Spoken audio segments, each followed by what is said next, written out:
Dante's discussion. Ladies and gentlemen, welcome back to another edition of Dante's discussion. That's right, I am back. This time it is the question portion now. I have sort of switched up the format, so now it's going to be every 2 weeks I give the answer. So not next week, but the week after, I will give people's answers and put them in the comments, below and on FextraLife or wherever I may post it. Anyways, the question this time is actually relating to the Souls series really in general, but it's more of Dark Souls 1 versus Dark Souls 2. And what I want to know from people is which type of play do they prefer? And specifically, as far as backstabs go. Because in Dark Souls 1, it was magnet stabs.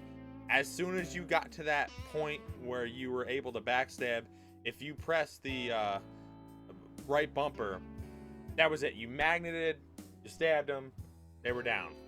In Dark Souls 2, you do like sort of an animation where you do like your arm bash or whatever, stab animation, and then you were able to backstab them. And obviously backstabs do pretty critical damage. They're critical to the game. Obviously jesters and the turtle outfit, I always forget the name for some reason, I just call it the turtle. You can't get backstabbed with those, and also the Gower's ring prevents that. So I mean, I like that there's protection against it. I don't remember there being any protection against that in Dark Souls 1.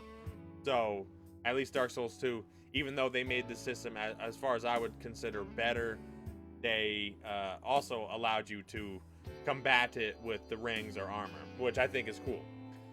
So yeah, I just want to know what you think. Which one is better? Dark Souls 1, Dark Souls 2, backstab animation. The reason I bring this up is because Dark Souls 3 is being helmed by the creator of Dark Souls 1 and Demon Souls. So that playstyle is going to almost exactly mirror Dark Souls 1.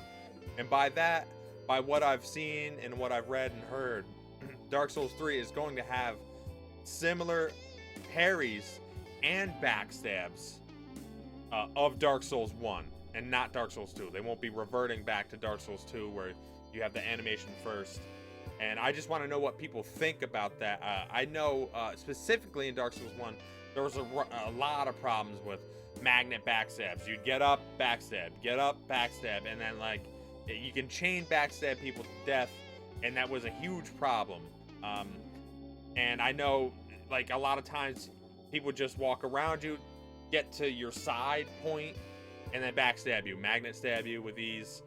So I'm a little surprised, I will be honest, that they're going back to Dark Souls 1 backstab. Now, I understand the pairing. I actually like the fact that they're going back to Dark Souls 1 pairing and Dark Souls 3, which is, I think is great because it makes pairing almost a little bit more accessible. Instead of having to do predictive, like strictly predictive parries, where you have to parry before they attack you, and Dark Souls 3, hopefully, it's more of a reaction parry. So it's like, oh, I'm seeing him swing even with a quick weapon. I'm seeing him swing, I can react fast enough and parry. And I kind of like that. I mean, I like that it's difficult in Dark Souls 2, but it's almost unfairly difficult to where you can't be reactionary with it. And I think that's part of how parrying should work. Parrying should be more reactive rather than predictive, in my opinion. And I hate reactionary players, but I feel like that's how it should be. Strictly reactionary players. Let me clarify that. People who don't do anything until you do something. I don't like that. Regardless, I want to know what people think about this sort of new play, well, new-ish, I guess, reverting back to the old play style of what Dark Souls 3 will be, and what they want versus what they think is better versus, what is going to be Dark Souls 1, Dark Souls 2. Just let me know, let me hear it, and I'll put it in the next video of the answers portion of Dante's discussion, and I hope you enjoy it, and don't go turning hollow on me, huh? I'll be back.